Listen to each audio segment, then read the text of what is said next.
হ্যাঁ, এরপরেও আরও অনেক মিটিং হবে। 4 তারিখে কার্নিভাল হবে।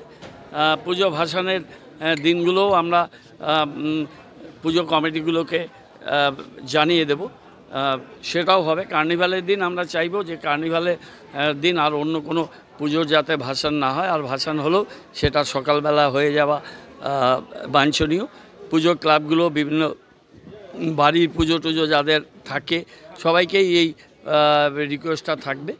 আর পুলিশ প্রশাসন তারাও তাদের এসওপিটা তারা বলেছেন, নির্দেশিকা বলেছেন। এরপরে আমাদের অনেক গ্রুপ মিটিং হবে। আরও পুলিশের পক্ষ থেকে, প্রশাসনের পক্ষ থেকে অনেক মিটিং হবে। আমরা ভালোভাবে এটা করব। আমাদের কর্মীরা পুরো থাকবে, এক্সট্রা টাইম তারা কাজ করবে। আমরাও সবাই রাস্তায় থাকবো যাতে পুজোটা খুব ভালো হয়। অনুদান নিয়ে দেখা গেল, সেটা আসে। এটা আপনারা জানেন যে মুখ্যমন্ত্রীকে দিয়ে আমি সারা বাংলায় উদ্বোধন মানে এটাকে ওপেন করিয়েছিলাম। এটা একটা 40,000 না কত পুজো হয়, সেই পুজোর একটা কাট অফ করে দেয়া আছে।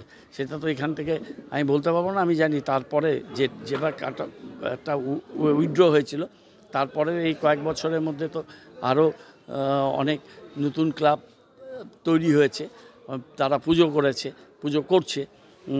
আর সেই সময় হয়তো যখন লেফট আমলে বন্ধ হয়ে গেছিলো তখন তো সাপোর্ট ছিল না, কিন্তু পুলিশকে পারমিশন দিতে মানা করা হয়েছিল।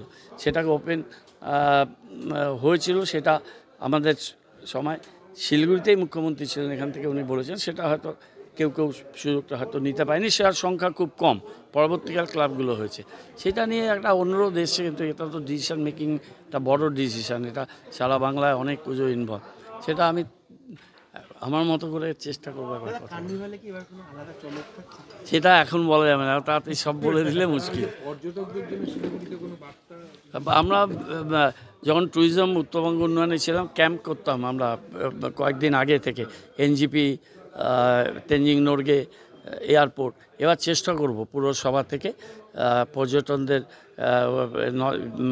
ট্যুরিজমকে নিয়ে আর নর্থ ডেভেলপমেন্টকে নিয়ে ক্যাম্প করার, আর পর্যটকদের যাতে বেশি হয়রানি না করা হয়, পর্যটকদের কাছে বেশি ভাড়া না নেওয়া হয়, তারা যাতে ঠিকমতো যেতে পারেন, এর জন্য আমাদের পুরসভা থেকে হেল্পলাইনটা এবার ট্যুরিজমের ব্যাপারটা আমরা এর সাথে যুক্ত করে দেব, যাতে ট্যুরিস্টরা আসলে পর্যটন দপ্তর তো করবে, প্রশাসন করবে, কিন্তু শিলিগুড়ি পুর নিগমের উপর দিয়ে যেহেতু তারা যাবে, তারা হয়তো ডুয়ার্সে যাবে, কেউ হয়তো এখানে থাকবে, বা হয়তো পাহাড়ে যাবে। তাই যাতে কোনো অসুবিধা না হয় তার জন্য আমরা বিশেষভাবে এবার একটা সিস্টেম তৈরি করব।